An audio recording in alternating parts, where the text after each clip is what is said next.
Bienvenue sur le podcast de la TOC. Aujourd'hui, c'est rencontre avec Yann Foriché, meunier au Moulin du Cournot. Il s'agit de l'interview complète dont vous retrouvez des extraits dans le premier épisode du Moulin à Parole. Mais meunier, tu ne dors pas ? Allez, c'est parti.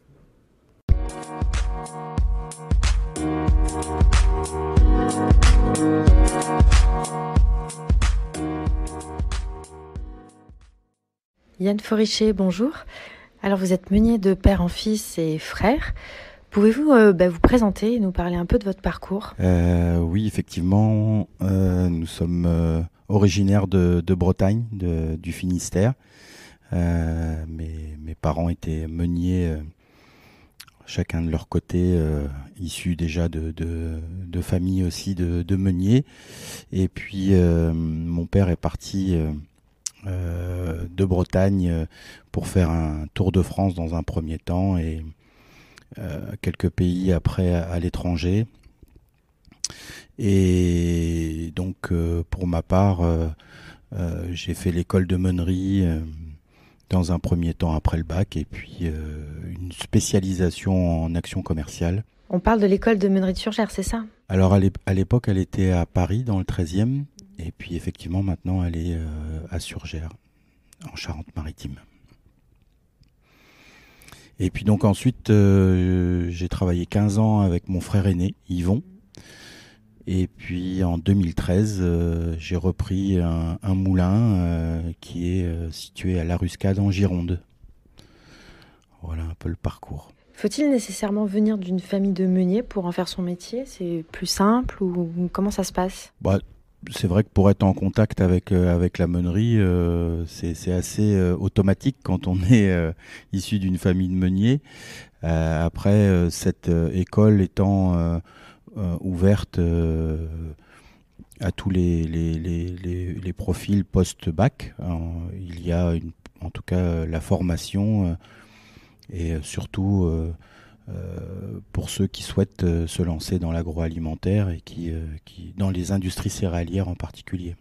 Quelles sont les qualités selon vous pour être alors meunier et un bon meunier ? Les qualités, après c'est vrai qu'on retrouve aussi des parcours qui ne sont pas forcément passés par l'école de meunerie. C'est aussi une formation qui est généraliste des industries céréalières plus largement, mais effectivement elle permet quand même de pouvoir rentrer selon ce que l'on préfère faire, plus dans les détails sur un domaine qu'un autre. Et comme cette formation est à la fois proposée en parcours scolaire, avec des stages sur 2 années ou en parcours alternance en intégrant directement une entreprise, ça permet vraiment d'être déjà plus spécialisé. Voilà. Et par exemple, qu'est-ce qu'on apprend à l'école de meunerie exactement ? On va avoir, comme toute formation en BTS, des matières généralistes, des maths, de la physique, du français, de l'anglais. Et puis après, on va avoir des matières plus techniques qui vont être de la meunerie pure, donc de savoir comment on va traiter le grain à la fois de la réception jusqu'à la préparation, enfin en passant par toutes les étapes de nettoyage du grain, jusqu'à la préparation à la mouture. Ensuite, on va aborder vraiment la meunerie vraiment dans les détails à travers les différentes phases qui vont être le passage au cylindre, qu'est-ce que signifie, comment on va décrire vraiment les machines en elles-mêmes, les évolutions aussi qu'elles ont pu avoir au cours de l'histoire, et puis aussi le tamisage qui est quand même forcément une phase importante, et de pouvoir arriver à un moment donné à opérer des changements lorsqu'on va vouloir changer de type de farine ou de passer d'un blé pour faire des baguettes à un blé pour faire des biscuits. Il y a aussi une notion d'assemblage de farine, de blé. Comment ça se passe exactement? On va effectivement retrouver une notion d'assemblage de variétés, puisqu'on fonctionne. Il y a différentes manières d'être organisé dans un moulin, mais on peut retrouver soit un mélange de variétés pures, ou alors on va fonctionner avec des mélanges déjà faits, mais où on va plutôt travailler sur des assemblages de terroirs. Donc un petit peu à l'instar du vin, on va avoir ces spécificités qui vont permettre d'avoir une signature sur une farine selon le type de résultat qu'on va obtenir. Et vous travaillez donc avec des boulangers justement pour améliorer ou perfectionner ces assemblages? Oui, on a recours à on va dire deux façons, deux manières pour vraiment obtenir ce résultat-là. Ça va être un côté analyse physico-chimique qui vont nous donner vraiment un détail lié aux caractéristiques élastiques, aux caractéristiques de minéralité, d'humidité des farines. Et puis on va travailler plus le côté organoleptique avec cette fois plutôt l'aide d'un boulanger qui va lui amener aussi son savoir-faire au niveau de la fermentation pour toujours essayer d'obtenir une signature de qualité de pain. Alors, est-ce que dans ce métier, il y a des femmes? On parle souvent de meunier, mais de meunière, finalement, on en entend rarement le nom. Alors, est-ce qu'il y en a? Oui, bien sûr, on en retrouve. Alors, c'est vrai que c'est historiquement un couple aussi, hein, le meunier et la meunière, donc comme ça l'est pour le boulanger et la boulangère. Alors, on retrouvait quand même, comme c'était un métier qui comportait quand même pas mal de phases physiques et qui partaient de la réception du grain jusqu'à la livraison des sacs de farine chez le boulanger. Les tâches étaient plutôt réparties avec un côté peut-être plus administratif pour les meunières et plus physique pour les meuniers, mais bon, tout ça évidemment comme beaucoup de métiers ça a évolué, et puis on a vu des entreprises qui ont grandi et où il y a eu une répartition même on parle aujourd'hui par exemple de beaucoup de qualité. On retrouve énormément de femmes sur ces métiers-là, sûrement parce qu'elles sont beaucoup plus rigoureuses que les hommes. Mais complémentaire. Voilà, donc c'est peut-être des choses qui conviennent bien. Après, bon, il y a des métiers où on retrouve quand même très peu de femmes, comme sur le côté livraison. Après, on voit à l'école, moi j'ai fait l'école de meunerie, je ne vais pas dire le nombre d'années, mais en tout cas, il y avait trois promotions de 30 élèves, donc il y avait 90 élèves par an qui sortaient de l'école, et il y avait quand même au moins 20% de filles. Après, c'est vrai que c'est l'industrie céréalière, donc il y a aussi dans l'alimentation animale, il y a différents métiers et puis des vocations qui allaient plus ou moins vers les hommes ou les femmes. Et pour vous, quels sont les plus gros enjeux de la filière? Alors aujourd'hui, on retrouve surtout une évolution, des changements que l'on voit, parce que voilà, je viens de vous dire, moi j'ai fait l'école, il y avait 90 élèves qui sortaient, et c'était pas, il y avait déjà à mon époque quasiment plus que 10% de fils de meuniers, parce que cette école a été créée par des meuniers pour les fils de meuniers, et donc déjà moi à mon époque, bon, on parle d'une vingtaine d'années, peut-être un peu plus même. Et il y avait déjà vraiment une faible proportion de fils de meuniers qui venaient dans cette école. Et aujourd'hui, on est rendu quand même sur des niveaux très faibles, voire l'année dernière, la première année n'a pas ouvert. Donc on a vraiment un enjeu important pour ne pas disparaître et être encore plus noyé dans une formation plus large encore de l'agroalimentaire.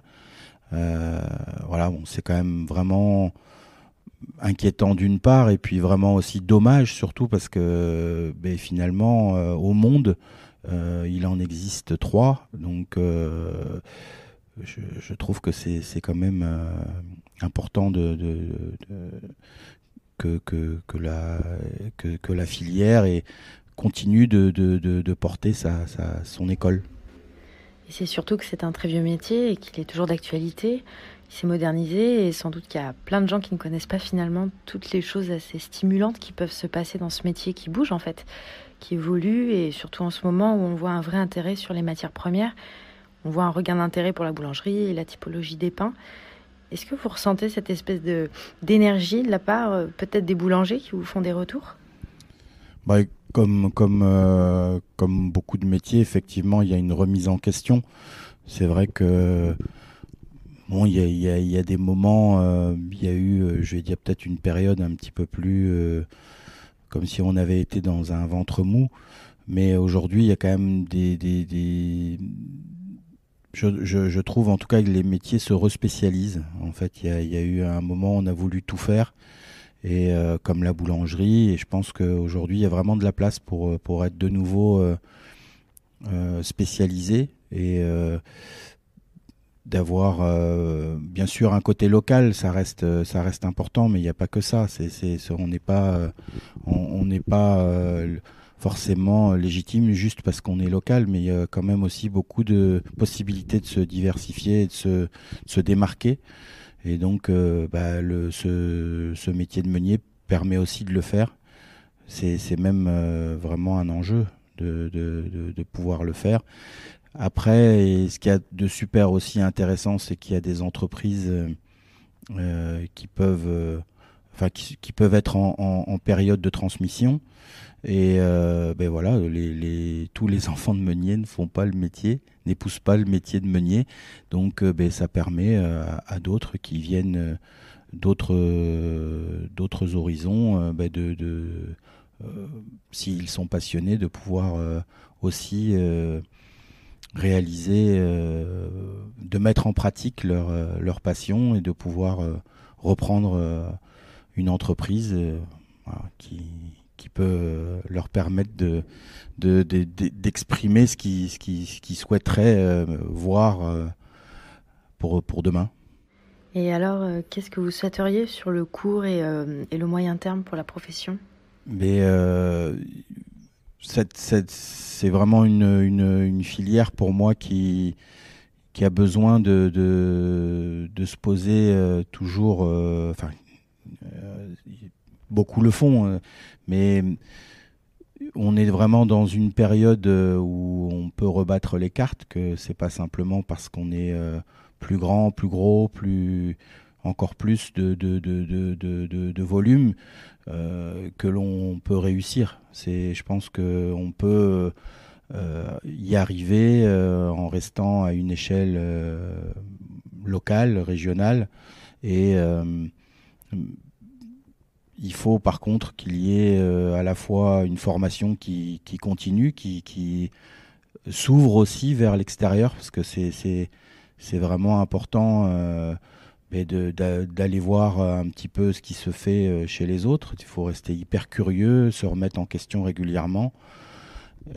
Et on a à la fois en France des spécificités, mais il y a l'Europe, il y a encore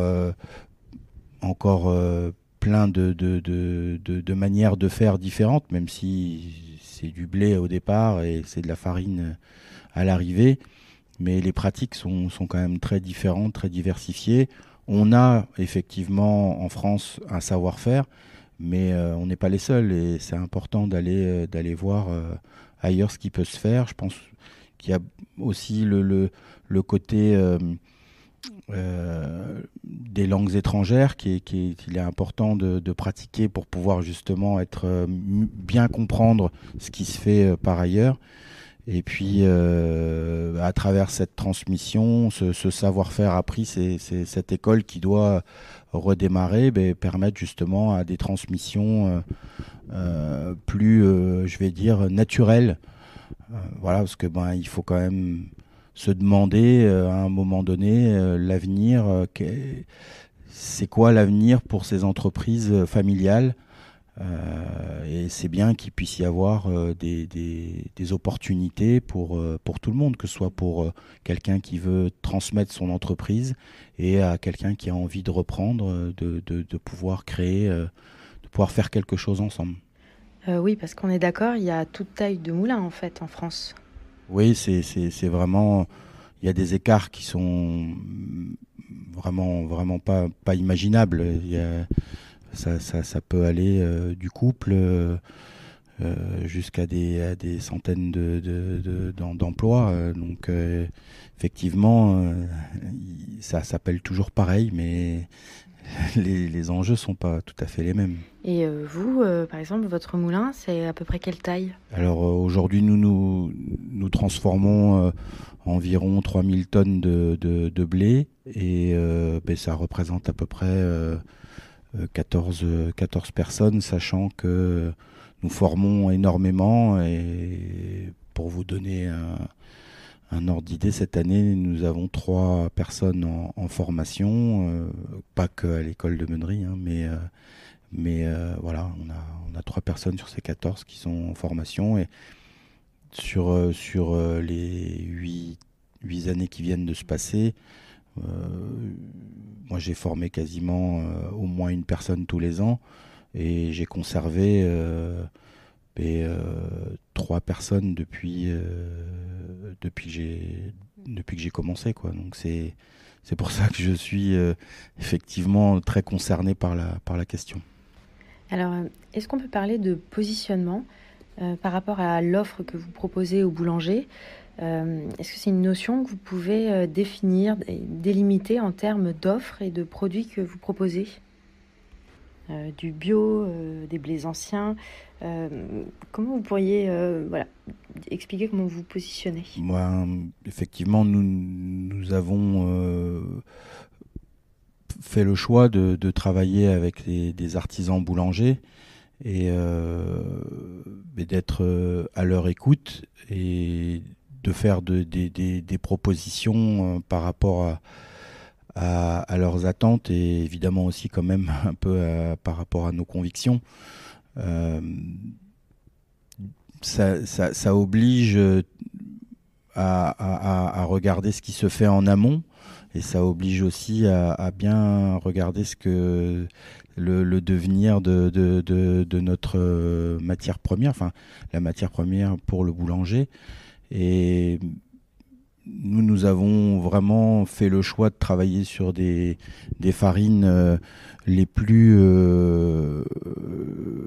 proches de leur forme originelle. Ce que je veux dire par là, c'est que surtout d'essayer de travailler sur du 100% blé. Après, les applications sont quand même très diverses et ça occupe déjà pas mal, parce que il y a des farines faites plutôt pour la viennoiserie, d'autres plutôt pour des baguettes et d'autres encore pour plutôt aller vers de la grosse pièce vendue au poids. Il y a une chose qui reste pour moi importante, c'est le travail sur le vin naturel. Et d'essayer de construire une gamme de farines qui correspondent à ce genre d'attente. Et donc, est-ce que vous pourriez nous décrire une journée type? Il faudrait demander ça à quelqu'un d'organisé, parce que moi c'est un peu on va dire de manière assez, on va dire, commune. Les boulangers sont quand même plus faciles à voir le matin que l'après-midi. Donc, je privilégie la matinée pour aller les voir. Le suivi, c'est aussi hyper important pour être en phase avec les tendances du moment et puis de s'assurer que les choses fonctionnent bien avec nos différentes la gamme qui est en place. Puis bon, il y a tout un tas d'autres problématiques qui peuvent être rencontrées quand on va en boulangerie artisanale. Voilà, puis après, bon, j'ai plutôt privilégié les après-midi pour être de retour au moulin auprès de l'équipe et puis de faire un petit peu la partie administrative. Et vous partagez aussi un peu les retours que vous avez pu avoir. Voilà. Dans ce métier, c'est quand même assez spécifique d'être en relation très étroite finalement avec une forme d'amont et d'aval, et que votre métier va être en permanence en train de s'adapter avec ce qui se passe en amont avec les céréales et en aval avec les artisans qui vous font leur retour. Vous avez une relation finalement extrêmement proche et il y a beaucoup de porosité finalement entre vos métiers. Oui, c'est vrai que ça...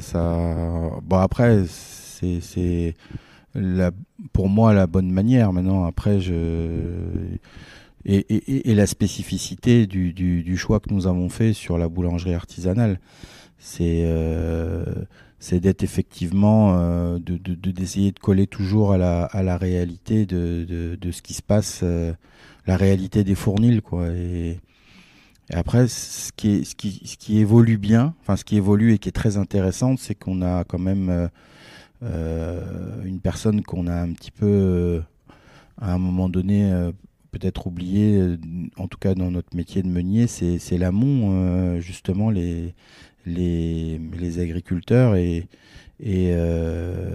c'est là où aujourd'hui en tout cas en ce qui me concerne, c'est devenu très important et je souhaite aller beaucoup plus loin. Je pense que c'est aussi en échangeant ensemble et faire la rencontre aussi des deux, parce que au moment des moissons, on fait, pour ceux que ça intéresse, on les fait rencontrer à la fois les agriculteurs et en même temps de voir à quoi ressemblent les grains et les épis quand ils sont à maturité. Et on comprend beaucoup plus facilement les choses quand on les voit, et certains noms de variétés, on les comprend d'autant plus quand on les voit vraiment à maturité. C'est là vraiment où ils expriment leur phénotype et où on voit vraiment ce qui les caractérise. Et du coup, quand ils reçoivent leur farine, ces farines-là, ça prend une autre dimension. Et il y a une histoire à raconter, voilà, qui est importante pour le consommateur. Et on voit maintenant des initiatives d'ailleurs de boulangers d'amener un panel de leurs clients aussi pour aller voir ces champs et ça permet vraiment aussi là d'avoir des échanges. Et puis même parfois d'informer aussi sa clientèle en disant voilà, je travaille avec tel moulin, en mettant en évidence les sacs de farine dans la boutique, etc. Donc là, par exemple, en termes de variété de blé qu'il y a au moulin du Cournot, est-ce qu'il y a des noms qui vous viennent comme ça ? Mais moi, vous parliez tout à l'heure de variétés anciennes, et moi j'ai découvert ça il n'y a pas si longtemps finalement. C'est du coup en reprenant ce moulin ici que j'ai découvert cette diversité. Parce qu'en fait, quand je suis arrivé, on m'a parlé du rouge de Bordeaux. Et oui, le moulin est effectivement... je l'ai dit au départ, hein, la Ruscade en Gironde. Non, on garde tout. Et donc, effectivement, le rouge de Bordeaux, ceci dit, il n'est pas cultivé qu'à Bordeaux, mais il est vraiment ouais, il a même plutôt pas mal voyagé, ce qui semblerait qu'il soit arrivé du côté des Landes et qu'il est après colonisé, mais il change de nom en fonction de la région où il se trouve. Et on va le retrouver sous un autre nom, par exemple en Alsace, qui va s'appeler Rouge d'Alkirch. Et ici, c'est le Rouge de Bordeaux. Et c'est par cette entrée que j'ai découvert cette diversité des variétés anciennes. On est d'accord, ça se rapproche un peu des cépages dans le vin. Oui, tout à fait. Ouais, je crois que c'est ce qu'il y a d'intéressant, c'est que ça permet de découvrir que sous le nom généraliste de blé, en fait, il y a une généalogie qui est assez incroyable et avec malheureusement d'ailleurs des parties disparues totalement. Hein, donc on les réinventera pas. Mais il y a quand même une diversité qui est surprenante et par exemple que je n'ai pas apprise à l'école de meunerie. Donc c'est ça qu'il y a de merveilleux dans le métier, c'est de découvrir des choses, même si on a un petit peu d'expérience déjà en la matière. Donc en termes de farine et de choix de blé, on est sur des variétés pures. Donc on mettra toujours la même variété de blé ensemble. Mais est-ce que c'est envisageable de faire des mélanges et se dire, bon, la nature fera le job qu'il y a à faire et les plus forts survivront et on se retrouvera avec une farine, avec un mélange de blé dont on ne sait pas forcément la proportion par rapport à ce qu'on a planté au démarrage. Est-ce que c'est quelque chose d'envisageable ou ça reste compliqué à appliquer ? Il y a plein de possibilités en fait. Il y en a une par exemple qui va être effectivement de mélanger plusieurs variétés au champ et pas de faire des mélanges après récolte, mais avant, au moment des semis. Donc là, on va forcément mettre en adéquation une plante et un sol. Donc on va avoir faire effectivement une sélection qui va s'opérer liée au terroir. Et donc, c'est ce qu'on appelle les blés de population. Et donc, là, on a vraiment ce mélange qui évolue d'ailleurs d'année en année. Sachant qu'au bout d'un moment, il peut y avoir quand même une forte proportion de 1. Et oui, et de se retrouver avec une lignée. C'est ça. C'est pour ça que c'est aussi assez surprenant. Et des évolutions et c'est des choses qu'il faut régénérer pour pouvoir continuer à ce qu'il y ait quand même une certaine hétérogénéité dans le mélange. Et puis après, on a aussi d'autres associations comme les métailles, voilà, ce qui signifie mélange. Et celui qu'on connaît le plus en boulangerie, c'est le métail blé-seigle. Et dans les écoles de boulangerie, on vous apprend à mélanger de la farine de blé et de la farine de seigle. Mais en fait, à la base, c'est une association de céréales. Et là encore, effectivement, c'est le climat qui fait que, et le terroir qui fait que il y a une dominante qui s'opère ou un super équilibre entre les deux ou l'un qui prend vraiment le dessus sur l'autre. Mais ce qu'il y a d'intéressant aussi, c'est que il y a des vrais échanges qui se passent, vraisemblablement, et qui donnent au mélange en lui-même des caractéristiques sur le goût, voilà, qui autre qu'un simple mélange de farine de blé, de farine de seigle. Et puis on peut encore aller plus loin. Et là, on est sur aussi une culture associée et où on va, là, on est dans le côté permaculture où on va essayer d'associer, par exemple, une protéagineuse avec un blé ou une autre céréale pour que là, il puisse y avoir vraiment des échanges aussi. Après, ça présente des difficultés et on n'a pas encore toutes les solutions techniques à notre disposition pour pouvoir récolter tout ce monde-là au bon moment. Voilà, parce que tout le monde n'est pas forcément prêt au moment voulu, quoi, ou au moment où on aimerait bien. Et en plus, on n'a pas toujours les outils pour récupérer ces différentes plantes, faire ces différentes récoltes au bon moment. Et il y a un infini champ de possibilités au final. Oui, c'est vrai que ces variétés ou ces associations sont plutôt des choses que l'on retrouve ou dans le bio ou dans les variétés anciennes. Alors c'est vrai que comme il y a un rendement qui est bien plus faible et puis du coup pas vraiment d'apport autre que ce que la terre est capable de livrer et ce que les plantes associées peuvent aussi amener. Du coup on retrouve des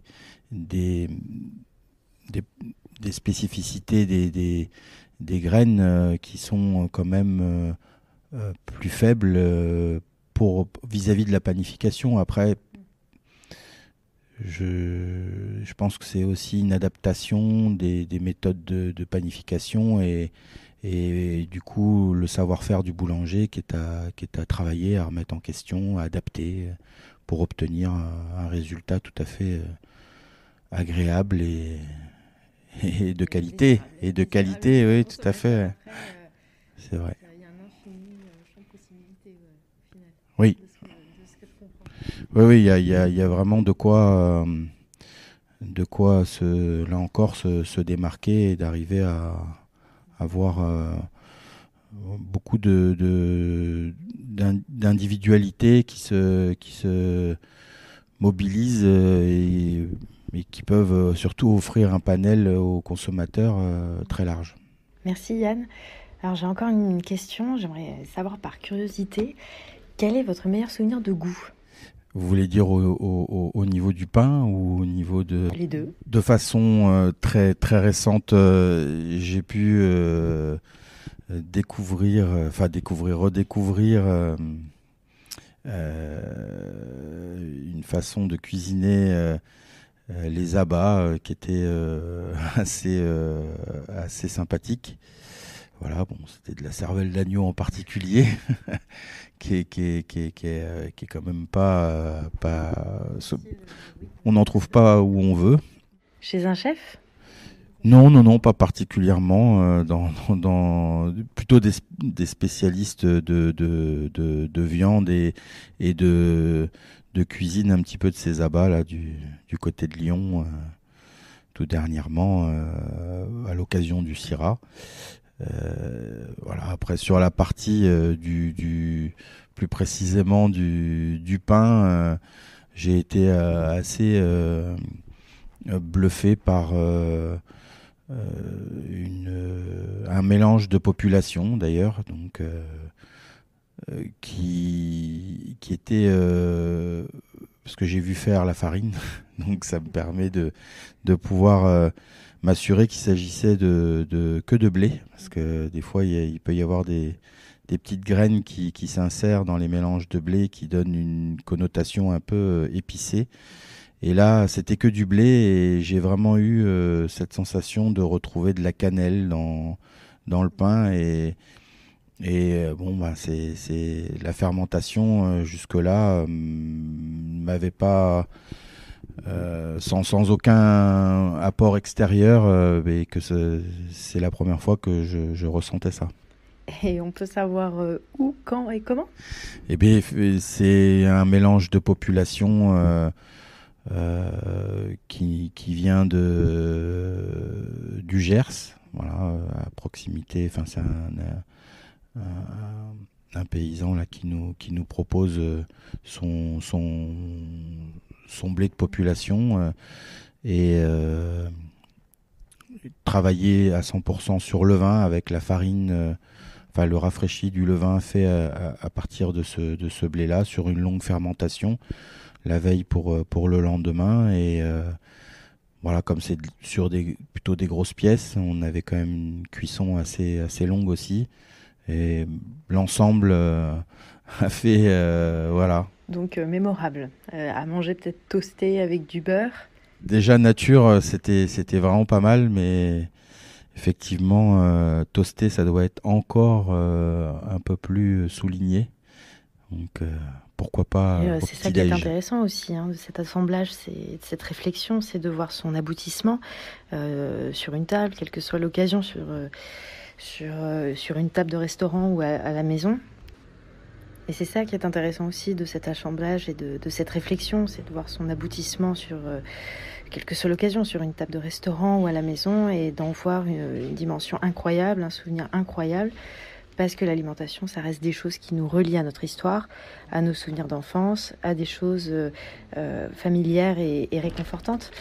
Donc votre métier, il est quand même super important pour tous ces souvenirs qu'on peut garder, et clairement le pain va en faire partie pour de longues années. Mais j'espère bien que effectivement les générations à venir pourront profiter toute cette évolution et toute cette diversité surtout. Eh bien merci beaucoup Yann. Eh bien merci à vous.